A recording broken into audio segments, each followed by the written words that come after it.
आपको हील कर सकते हैं। तो what is nature therapy? Nature therapy क्या होती है? नेचर थेरेपी जो होती है वो हमारी होती है कि हम अपनी मेंटल हेल्थ, फिजिकल हेल्थ जो भी है उसको हम कैसे नेचर के थ्रू बहुत अच्छा कर पाए।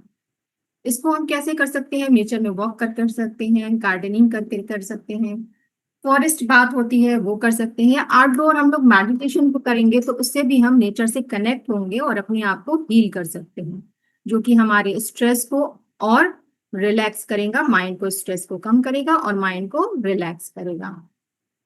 तो हमारे जो 5 तत्व होते हैं वो क्या क्या हैं?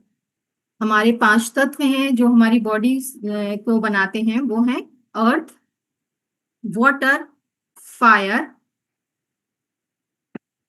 Air and space. ये हमारे 5 तत्व होते हैं और इन 5 तत्वों में अपने अलग अलग फंक्शंस होते हैं, स्पेसिफिक फंक्शंस होते हैं। जैसे कि अर्थ हमें स्टेबिलिटी देता है, वाटर हमें नरिश करता है और फायर हमें ट्रांसफॉर्म करता है, एयर हमें मूवमेंट देता है और स्पेस हमें कनेक्ट करता है हमारी बॉडी से, हमारी सोल से। तो इन चीजों को हमें समझना है कि बैलेंस करना है उन 5 एलिमेंट्स को। तो बैलेंस होने से क्या होता है?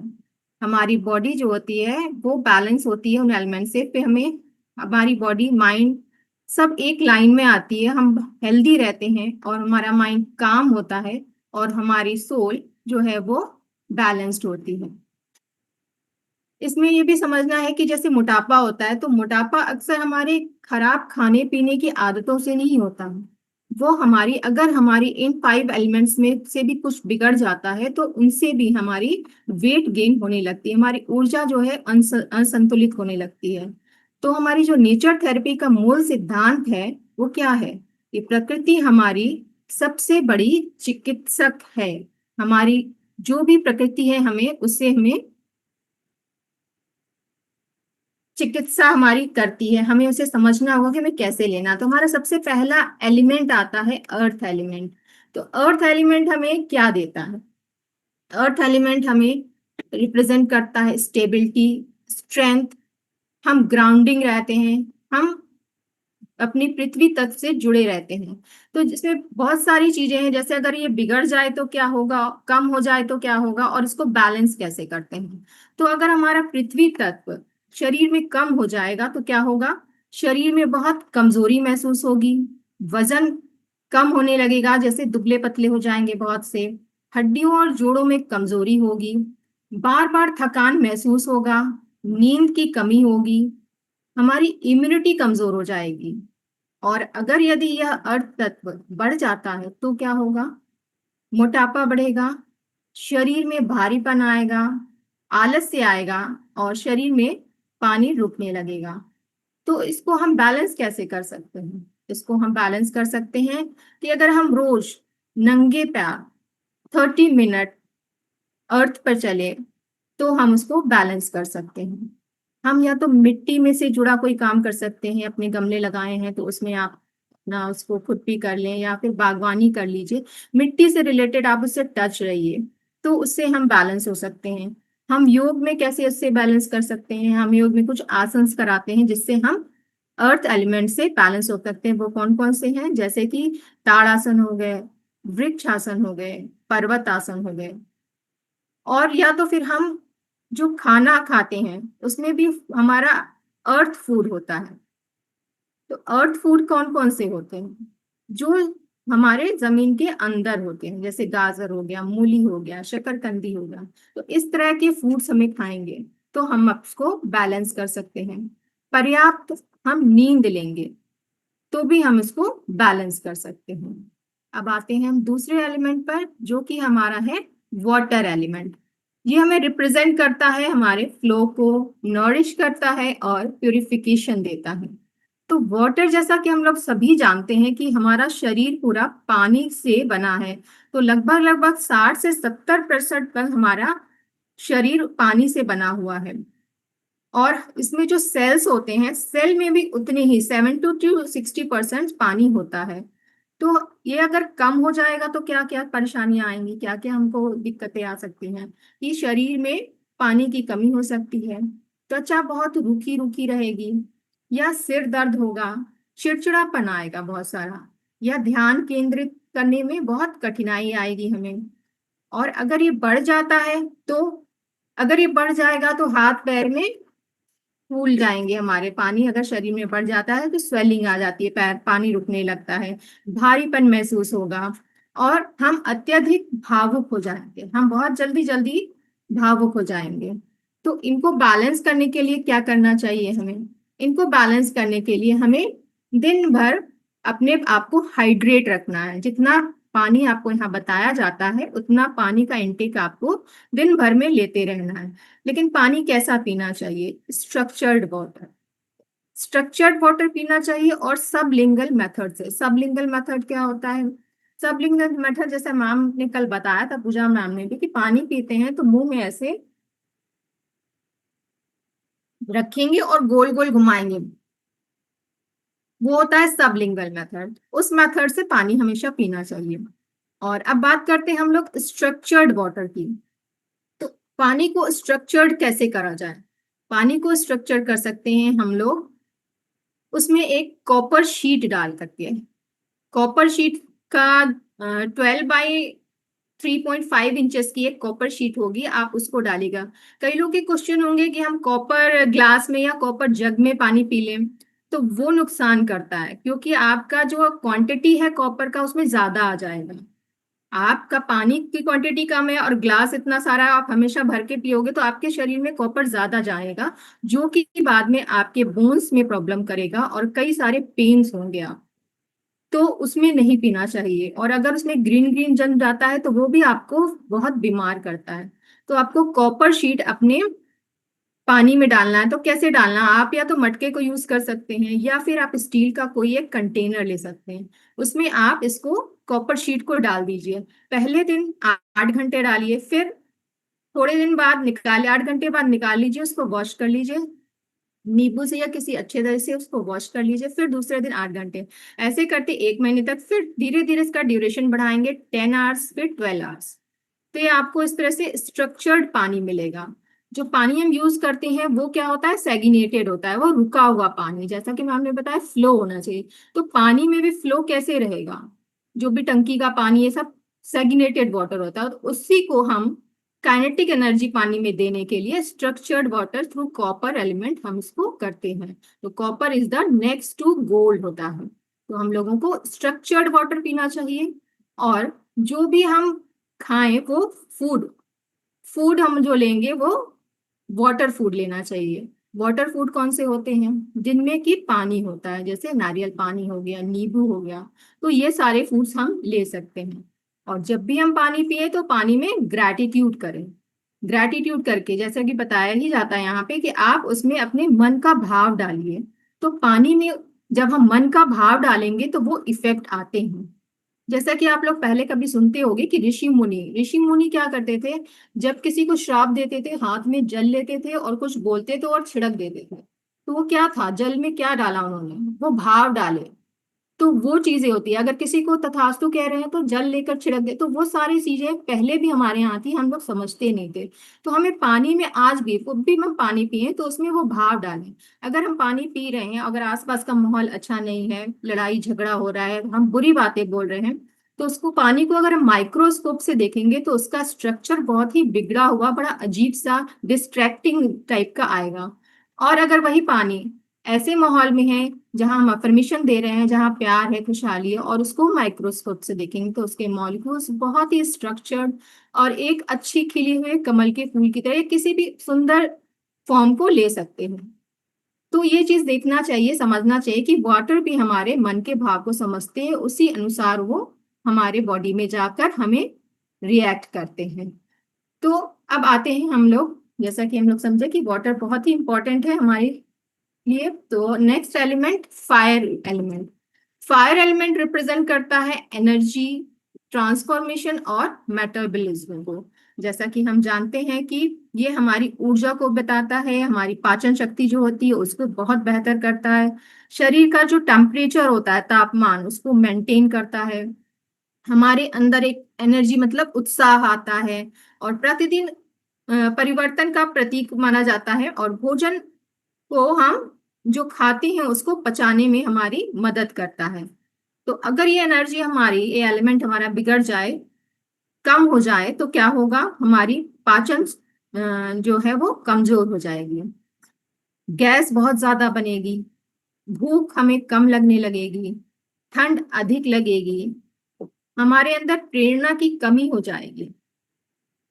और अगर यह तत्व अधिक हो जाएगा तो क्या होगा, अत्यधिक पसीना आएगा हमें, शरीर में गर्मी बढ़ जाएगी, हमें बीपी हो जाएगा, जैसे बीपी की प्रॉब्लम बोलते हैं, इसमें यही शरीर में पसीना आता है, गर्मी बढ़ जाती है, अत्यधिक भूख लगेगी हमें, ज्यादा हम स्ट्रेस में आ जाएंगे, तनाव आ जाएगा। तो इस तत्व को हम बैलेंस कैसे करें, इस तत्व को बैलेंस करने के लिए हम धूप में 30 मिनट बैठना चाहिए, हमें हमें धूप लेनी चाहिए। धूप तो हमारे जैसे मॉर्निंग में बोलते हैं लोग, तो मॉर्निंग के बजाय अगर 10 to 2 के बीच का अगर धूप लेते हैं जो डायरेक्ट पड़ती है, तो उससे हमें विटामिन डी ज्यादा मिलता है, मॉर्निंग में भी मिलेगा लेकिन वो थोड़ा कम मिलता है। नियमित समय पे हमें भोजन करना चाहिए, अत्यधिक तला भुना ये सब मसाले नहीं खाने चाहिए, हमें कंप्लीट नींद लेनी चाहिए, जिससे हम पर्याप्त नींद लें और हमारा स्ट्रेस तनाव कम हो जाए। हमें योग और प्राणायाम करना चाहिए। तो कौन कौन से योग करने चाहिए, जैसा कि इसमें दिखा रहे हैं, सूर्य नमस्कार, सूर्य नमस्कार करना चाहिए, वज्रासन करना चाहिए, भ्रामरी करना चाहिए, और हमें सन गेजिंग करना चाहिए। सन गेजिंग क्या होता है, जैसा कि इसमें शो हो रहा है कि अर्ली मॉर्निंग जब सन उगता है, राइज होता है, तो जो उसका ऑरेंजिश कलर होता है, उस सन को हमें नेकेड आई से देखना है, कंटिन्यू देखना है, बिना पलक झपकाए, जितनी देर आप देख सकें। कुछ सेकंड से स्टार्ट करते हुए 1 मिनट, 2 मिनट से 5 मिनट तक इसको आप देख सकते हैं, लेकिन वो सन ऑरेंज टाइप का हो जब आप सनराइज हो रहा उस समय का, इसको सन गेजिंग कहते हैं। तो ये आपको करना चाहिए, और सूर्यास्त के बाद खाना नहीं खाना चाहिए। तो ये हमारा फायर एलिमेंट के बारे में हुआ। अब हम आते हैं नेक्स्ट एलिमेंट, एयर। एयर क्या है हमारे एलिमेंट में, जैसे कि रिप्रेजेंट करता है ये हमारे मूवमेंट्स को, हमारे ब्रीथ को, हमारे कम्युनिकेशन को। जैसा कि जानते हैं कि प्राण प्राणा ऊर्जा होती है, जो हमारे शरीर की ऊर्जा, हमारी सांसें, रक्त संचार, हमारी जो तंत्रिका होती है, हमारा जो ब्लड होते हैं, उसका जो नर्वस सिस्टम और शरीर की अनेक वायु गतिविधियां, जो कुछ भी इससे जुड़ी होती है वो इसी से जुड़ी होती है। और जब ये कम हो जाता है तो क्या होगा, ऊर्जा की कमी हो जाएगी, सांस उतली पुतली या कमजोर, जैसे बहुत जल्दी जल्दी या हल्की हल्की चलने लगेगी, उत्साह कम हो जाता है हमारा, शरीर में सुस्त और थकान महसूस होने लगती है। और जब यह एलिमेंट, एयर एलिमेंट बढ़ जाता है तो क्या होता है, हमें गैस या ब्लोटिंग होती है, शरीर में बेचैनी बहुत सारी होने लगती है, कॉन्स्टिपेशन होता है, या फिर हमें ओवर थिंकिंग होती है, बहुत ज्यादा सोचने लगेंगे, या फिर हमारे अंदर जो भी काम करते हैं तो हमारा जो है कंसंट्रेशन वो बिगड़ जाता है, वो हम नहीं कर पाते हैं। तो हम इसे बैलेंस कैसे करेंगे, इसको बैलेंस करने के लिए हमें डेली प्राणायाम करना चाहिए, सुबह खुली हवा में हमें टहलना चाहिए, या फिर अत्यधिक जो भाग दौड़ या तनाव स्ट्रेस होता है उसको कम करना चाहिए, उसको हम स्ट्रेस नहीं लें, स्लीप अच्छी करें अपनी, हम अनुलोम विलोम करें जिससे हमारी ब्रीदिंग पैटर्न अच्छी होगी, भ्रामरी करें, डीप ब्रीदिंग करें। तो इससे हम अपने एयर एलिमेंट को बेटर कर सकते हैं। अब हम आते हैं स्पेस एलिमेंट, जो रिप्रेजेंट करता है ओपननेस, एक्सपेंशन एंड कॉन्शियसनेस को, कि हम सब ये सबसे सूक्ष्म तत्व माना जाता है, बहुत ही छोटा होता है, ये खाली स्थान जो भी होता है वहां पे ये फिल हो जाता है, ये विस्तार जैसे बढ़ सकता है, और हमारी शांति और जागरूकता का प्रतीक है। अगर ये कम हो जाता है तो क्या होगा, सिर भारी लगेगा, लगातार हमें थकान महसूस होगी, नींद खराब हो जाएगी, मानसिक बोझ महसूस होगा। और अगर ये बढ़ जाता है ये तत्व तो क्या होता है, दिनचर्या में जो हम जो डेली रूटीन कर रहे हैं उसमें इम्बैलेंस आ जाएगा, हम सही से अपना दैनिक कार्य नहीं कर सकते हैं, नहीं कर पाएंगे, हम अपनी कल्पनाओं में कुछ ज्यादा ही खोए रहते हैं, कुछ ना कुछ सोचते रहेंगे, ओवर थिंकिंग टाइप की, और स्वयं को बिल्कुल अलग थलग महसूस करेंगे, किसी से कनेक्ट नहीं हो पाएंगे, सबसे अलग अलग रहेंगे। तो इसको बैलेंस करने के लिए क्या करना चाहिए हमें, इसको बैलेंस करने के लिए हमें मेडिटेशन करना चाहिए, हमें अपने आप से जुड़ना चाहिए, अपनी सोल से जुड़ना चाहिए। कुछ समय हमें मौन में बैठ करके किसी से बात नहीं करना, सिर्फ अपनी सोल से, अपने आप से कनेक्ट होना चाहिए। जो हम ये डिजिटल डिटॉक्स के बारे में भी एक बार बताया था, तो उनसे हमें दूर रहना चाहिए। और हमें ज्यादा से ज्यादा समय अपना कहाँ बिताना चाहिए? प्रकृति में। हमें अपनी समय प्रकृति में बिताना चाहिए, जिससे कि हम इस एलिमेंट को बेटर कर सकते हैं। अब आती है हम लोग की व्हाट इज पंचभूता लैम्प। ये पंचभूतम लैम्प क्या होता है? पंचभूतम लैम्प 5 तत्वों से ही होता है, जैसे जो 5 तत्व बताया उसी से ही बना होता है। ये क्या करता है? हमारी जो हमारी निगेटिव एनर्जी होती है उसको खत्म करता है और पूरे इन्वायरमेंट को पॉजिटिव में बदलता है।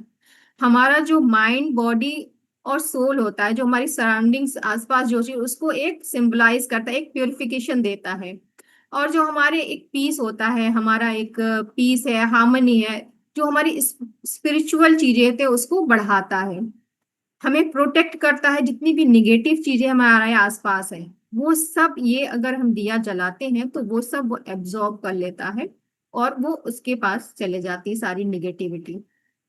इस तत्वों को हम represent balance along the 5 elements, supporting overall health and wellness. जो हमारी पूरी हेल्थ और वेलनेस के चीजें हैं वो इस दिया को जलाने से बहुत अच्छी होती है।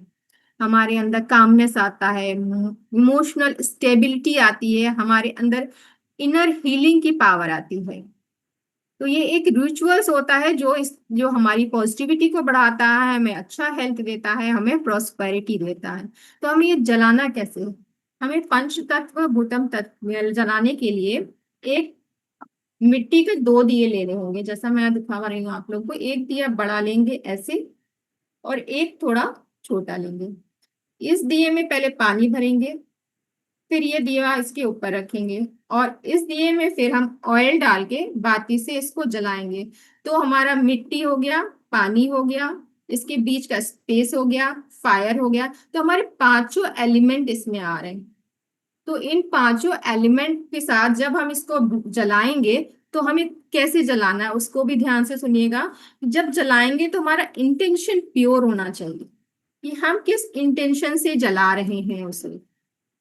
हम जो भी चाहते हैं, हमारे घर में प्रॉस्पेरिटी, सुख समृद्धि आए, हमारा हेल्थ अच्छी है, घर में सबकी हेल्थ अच्छी है, जो भी हम चाहते हैं उस प्योर इंटेंशन से हम उसको जलाएंगे। और वो हमारी सारी घर की निगेटिविटी, घर की सारी बीमारियों को अपने अंदर एब्जॉर्ब कर लेता है वो बातें। और जब वो जल जाएगा, नेक्स्ट डे क्या करेंगे? अपने आप से उसको बुझने देंगे। उसकी बाती को डिस्कार्ड करने के लिए भी हमें उसका तरीका होता है कि हम उसको उठा के फेंकेंगे नहीं, उसको हम किसी गमले में डाल देंगे, तुलसा जी के गमले में या किसी गमले में बाती को डाल देंगे, तो सारी निगेटिव एनर्जी वो हमारी प्रकृति में चली जाएगी। तो ये बहुत ही अच्छे तत्व होता है कि आप इसे पंचभूत दिया तत्व जलाइए और इसको अपने घर की निगेटिविटी को, अपने घर की बीमारियों को दूर करिए। इसका डायरेक्शन जो होगा वो साउथ ईस्ट डायरेक्शन में होगा, आप उस डायरेक्शन में इसको जला के रखिए। अच्छा, तो अब हम आएंगे कि हम लोग अक्सर बीमार क्यों पड़ जाते हैं। इतना हेल्दी सब कुछ हम लोग खा रहे हैं, चीजों कर रहे हैं, तब भी हम लोग अक्सर बीमार पड़ जाते हैं।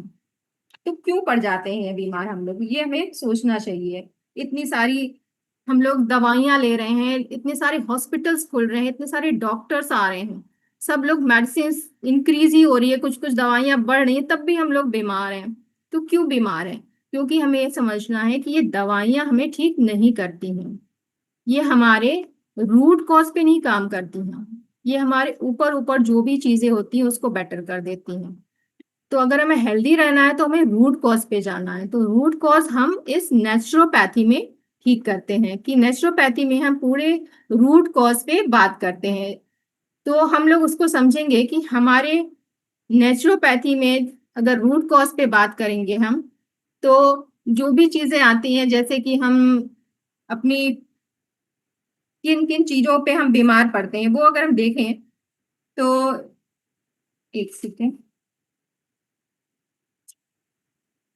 करते हैं, ये चीज देखना पड़ेगा कि हमारे शरीर में हमारा जो हार्मोनल इम्बैलेंस होता है वो क्यों होता है। जो हमारे बैलेंस बिगड़ जाते हैं हार्मोन्स के, सेरोटोनिन, ऑक्सीटोनिन, डोपामिन और एंडोर्फिन। ये हमारे बैलेंस होने से, हमारे स्ट्रेस, जब फियर बहुत ज्यादा होगा, स्ट्रेस होगा, तो हमारे हार्मोनल इम्बैलेंस होगा, जिससे हम बीमार पड़ जाते हैं। या फिर हम लोग जो मॉडर्न फूड सिस्टम आया है उसको हम यूज कर रहे हैं, उसको हम खाते हैं, जैसे जीएमओ का क्रॉप है वो खा रहे हैं, केमिकल पेस्टिसाइड्स खा रहे हैं, आयोडाइज्ड हम लोग सॉल्ट बहुत ज्यादा खा रहे हैं अगर कोई, या फिर प्रोसेस्ड फूड खा रहे हैं, या फिर हम लोग जो पैक्ड आइटम खाते हैं, तो पैक्ड आइटम में भी कितने सारी केमिकल्स वगैरह डाल के उसको पैक किया जाता है। जूसेस जो होते हैं वो पैक्ड जूसेस, वो सब भी नुकसान करते हैं, उसमें भी बहुत सारे केमिकल्स होते हैं। या फिर हम लोग जो शुगर खा रहे हैं, वाइट शुगर, ये सब चीजें हमको बहुत बीमार करती हैं। हम लोग माइक्रोवेव्स यूज करते हैं, एयर फ्रायर यूज करते हैं, इंडक्शन यूज करते हैं, तो ये सब इलेक्ट्रॉनिक जो डिवाइसेस होती हैं ये हमें हमारी बॉडी में इन्फ्लेमेशन बढ़ाती हैं और हमारे इम्यून सिस्टम को कमजोर कर देती हैं। जैसा कि कल पूजा मैम ने भी बताया कि mindfulness eating and excess consumption, जब हम खा रहे हो तो टीवी के साथ नहीं खाएंगे, फोन चला रहे हो तो भी हम उस वक्त नहीं खाएंगे, हमें माइंडफुल ईटिंग करनी चाहिए। या modern life style and technology, जैसे कि हम बहुत सारी टेक्नोलॉजी आ गई है, टीवी है, फोन है, तो इन सबको जब हम अपनी लाइफ में लाते हैं तो हमारा लाइफ तो इजी होता है, लेकिन उससे भी हम बीमार पड़ते हैं, जो कि हमें बॉडी में साइलेंट इफेक्ट डालता है। या हमारी केमिकल लाइफ स्टाइल, जैसे कि हम अपनी स्किन पर जितने भी केमिकल्स डाल रहे हैं, जैसे हम अपना डिओड्रेंट ले लिए, सोप ले लिए, शैम्पू ले लिए, इन सब में केमिकल होता है, डिटर्जेंट, इन सब में केमिकल होता है। तो जो भी हम यूज क्रीम कर रहे हैं ये सारे केमिकल होते हैं, तो इनको अगर हम यूज करेंगे तो हम कहाँ लगाते हैं, स्किन पर तो लगाते हैं, तो स्किन हमारी वो एब्जॉर्ब करती है सारी केमिकल, तो वो उससे भी हमें बहुत सारी बीमारियां होती हैं। शॉर्टकट जो हमारा जो शॉर्टकट कल्चर और रॉन्ग डाइट्स, जैसे बहुत सारी अगर यूट्यूब देख के लोग नॉलेज कर लेते हैं, कीटो डाइट है, जीएम डाइट है, ब्लड ग्रुप की डाइट आ गई, बहुत सारी डाइट्स होती हैं, तो उसको देखकर हम लोग क्या अपने आप ही इंटीमेट फास्टिंग शुरू कर देते हैं। तो इस चीजों को समझना है कि इंटीमेट फास्टिंग जो है, पहले हम अपनी बॉडी को समझें, और हर की बॉडी अलग होती है, सबके फास्टिंग का अलग अलग ड्यूरेशन होता है, किसी को 8 आवर होगा, किसी को 6 आवर होगा, किसी को 12 आवर होगा। तो उन चीजों को समझते हुए हमें अपनी बॉडी को समझते हुए फास्टिंग करना चाहिए। अगर हम गलत करेंगे तो उसका इम्पैक्ट भी हमारे हेल्थ पर आता है, हम बीमार पड़ते हैं। तो हम लोग ये देखेंगे कि हमारे इंडिया में 10 करोड़ इंडियंस आर डायबिटिक, जो कि हमारे टाइम्स ऑफ इंडिया में भी बता रहा है, और 3.5 million Indian sugar from hypertension. ये इतने सारे न्यूज़ेस हैं हमारे पास कि हम, अरे इंडिया में कितने लोग डायबिटीज के शिकार हैं, कितने लोग थायराइड के शिकार हैं, हर एक, मतलब हमारे 5 इंडियन में से एक इंडियन ऐसा होगा जो थायराइड डिसऑर्डर से परेशान है, उसको दिक्कत है। या फिर हमारे पास कैंसर की कितनी सारे प्रॉब्लम्स हैं, हर एक 10 इंडियन में एक इंडियन ऐसा मिल जाएगा जो कि कैंसर से प्रॉब्लम में होगा। हम इतने सारे पैसे अपनी बीमारियों में खर्च कर रहे हैं, अपनी हेल्थ पे नहीं कर रहे हैं, हम हॉस्पिटल्स जा रहे हैं और अपने दवाएं ले रहे हैं, अपनी चीजों को उसमें इन्वेस्ट कर रहे हैं पैसों को, तो कई लोग तो अपने जमीन, अपनी कुछ भी चीजें बेच कर इन चीजों को कर रहे हैं कि हाँ वो हेल्दी हो जाए। तो क्या वो हेल्दी हो पाएंगे इस तरह से? क्या दवाएं खाकर हेल्दी हो सकते हैं? वो हमें हेल्दी कर पाएगी?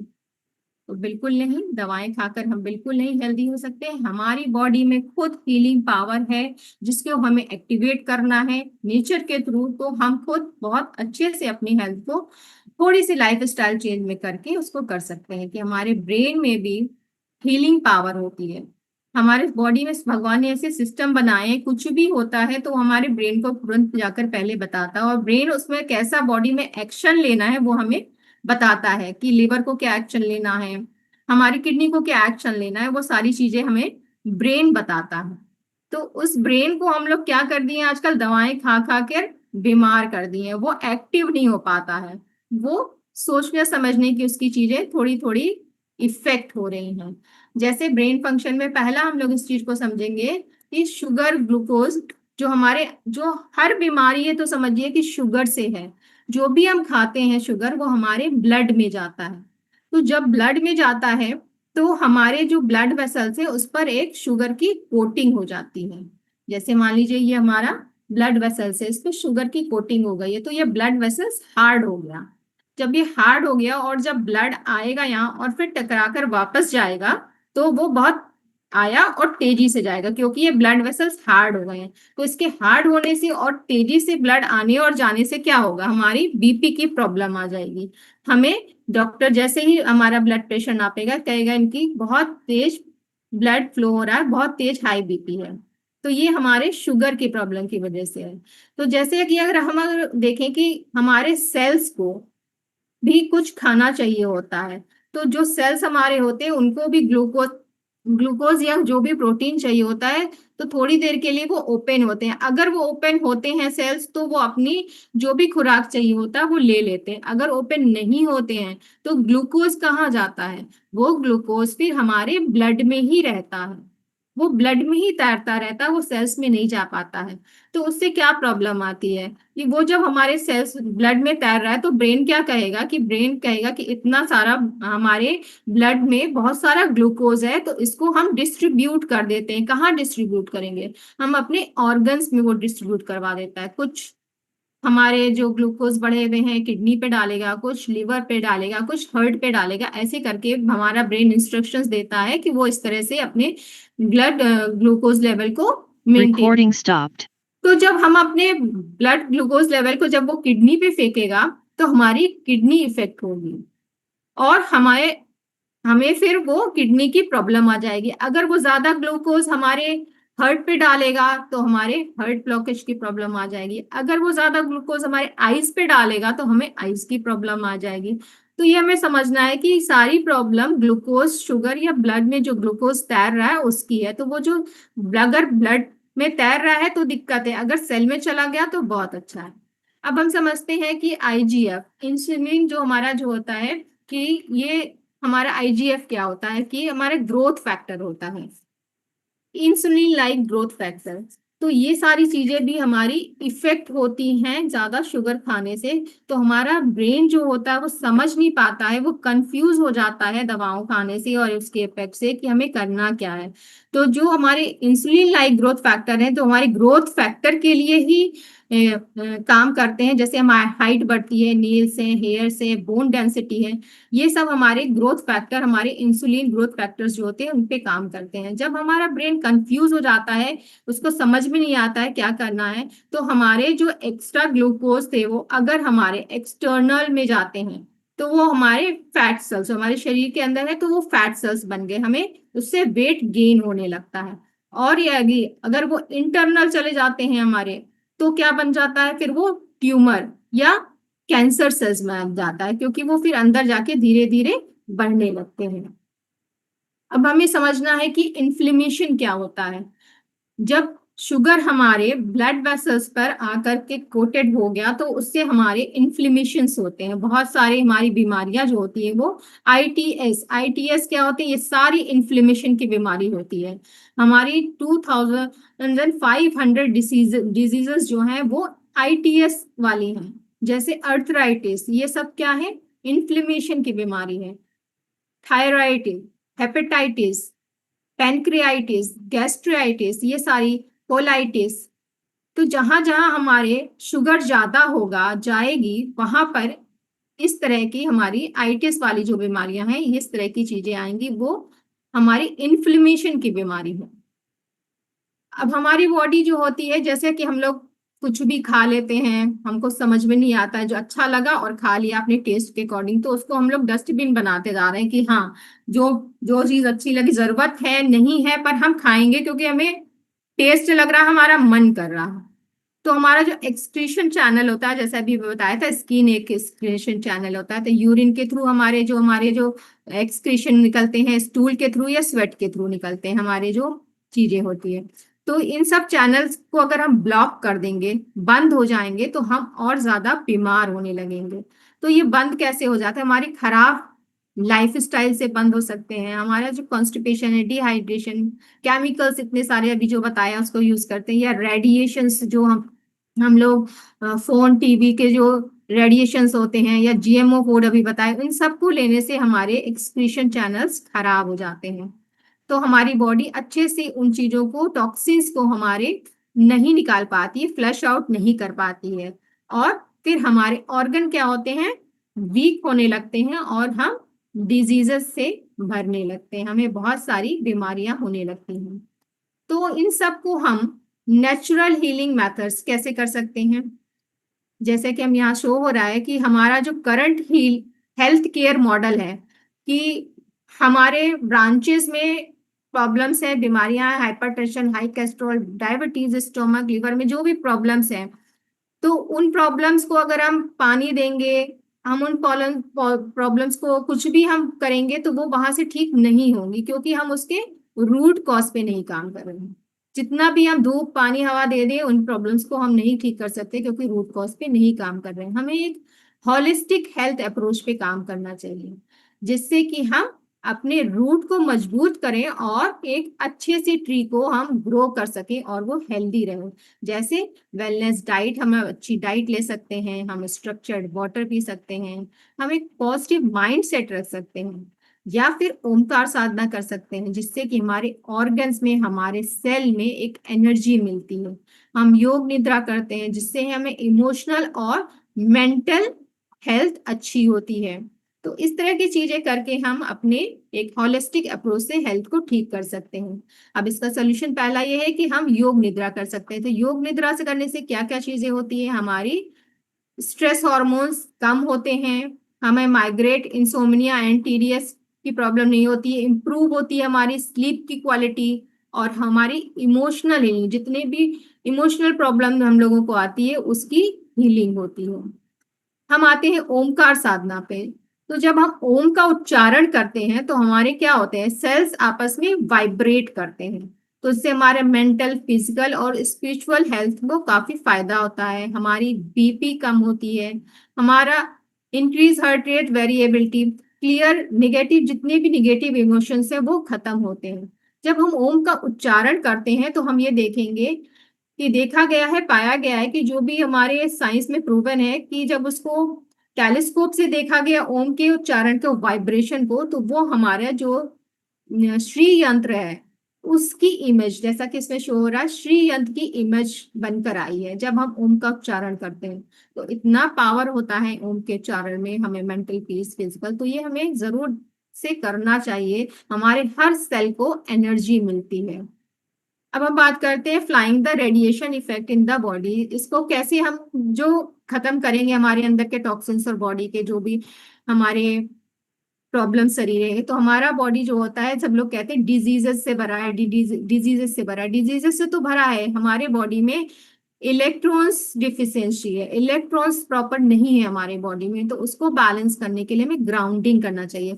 ग्राउंडिंग के लिए हम अपने पैरों को 30 मिनट्स तक, अगर हम चल पा रहे हैं तो चलेंगे, नहीं तो जमीन पे बैठ जाएंगे। उससे क्या होता है, आते हैं कि हमारा बॉडी जीरो वोल्टेज पे आ जाता है। जैसे ही जीरो वोल्टेज पे आएगा तो हमारे अर्थ से इलेक्ट्रॉन्स, प्रोटॉन्स हमारे पैरों से धीरे धीरे बढ़ते ऊपर थमर तक आएंगे, और हमारे बॉडी के जितने भी इलेक्ट्रॉन्स, प्रोटॉन्स है उसको बैलेंस करेंगे, और हमारी जो ब्लड विस्कोसिटी है डिक्रीज होगी, और हमारा हेल्थ बहुत ही अच्छा होगा। तो ग्राउंडिंग एक बहुत ही अच्छा तरीका है, बहुत ही अच्छी चीजें हैं जिसको हम करके अपने हेल्थ बेनिफिट्स को ले सकते हैं। Last, change in food habits, हमें जो भी खाना है उसकी हैबिट्स को चेंज करना पड़ेगा, क्योंकि जो भी आया जब किसी भी टाइम खा लें, उन चीजों को नहीं करना है। कि कई शिफ्ट वाइज में हमारी बॉडी काम करती है, जैसा कि फर्स्ट शिफ्ट होता है 4 AM टू 12 AM। इस वक्त हम लोग की बॉडी क्लींजिंग मोड में होती है, तो सभी सुबह का नाश्ता हम लोग को हल्का करना चाहिए कि बॉडी क्लींजिंग मोड में है। Whole system work in digest the food, जब हमारा सेकंड शिफ्ट चलता है 12 से 8 बजे तक, तो ये हमारे फूड को डाइजेस्ट करता है। तो जो भी खाएं हम 8 बजे तक, रात के 8 बजे तक खा लें, जिससे कि हमारा फूड डाइजेस्ट कर सकते हैं। फिर थर्ड शिफ्ट आती है 8 AM टू 4 PM, जिसमें हमारे डिस्टर्ब, हमारे न्यूट्रिशन जो भी होते हैं उसको डिस्ट्रीब्यूट करती है बॉडी हमारे शरीर में, यानी कि हम हील करती है हमारी बॉडी इस समय। तो हमें उस वक्त रेस्ट करना चाहिए, स्लीप लेना चाहिए। तो चलिए हम लोग, जैसा कि हमारा टॉपिक है उसको करते हुए कि हम लोग अपनी इस नेचर में वापस जाए, let's go back into the nature of master.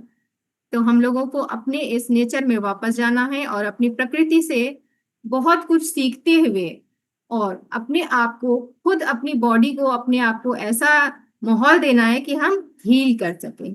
हम उसमें अच्छे से अपने एनवायरनमेंट को अपनी बॉडी को सपोर्ट करें कि हमें दवाओं पे निर्भर नहीं होना पड़े, हम खुद अपनी बॉडी को हील कर सकें।